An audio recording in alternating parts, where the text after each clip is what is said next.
Nagbabalak ka bang mag-diet o maging health conscious ngayong summer? Ito ang recommended product namin para sa inyo ngayong summer. Ito po ang ating Kundura Steam Air Fryer. Ito po ang ating Kundura Steam Air Fryer. Ang kaibahan po nito sa normal na air fryer ay meron siyang steamer o lagayan ng tubig. Ang kagandahan dito sa ating Kundura Steam Air Fryer ay halimbawa nagluto tayo ng manok. So hindi lang siya crispy kundi juicy din sa loob. At dahil air fryer siya, healthy siya gamitin dahil naliles ang muntikan sa mga niluluto natin pagkain.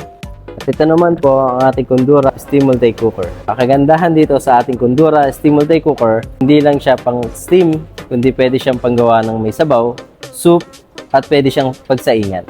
Ang kagandahan pa dito kung kayo ay magsasaing, meron siyang dalawang option, standard rice or low carb. Ang ibig sabihin ng low carb ay nababawasan niya ang sugar ng mga sinasaing nating kanin, which is maganda sa mga nagda-diet, diabetic, at higit sa lahat sa mga health conscious. Itong dalawang item na to ay kasali sa ating ongoing flash sale sa mangcosme.com. Mabibili nyo na lang ang dalawang item nito sa ganitong halaga, pero hanggang March 31 lang yan. So, paunahan na lang sa pag-checkout sa ating mangcosme.com.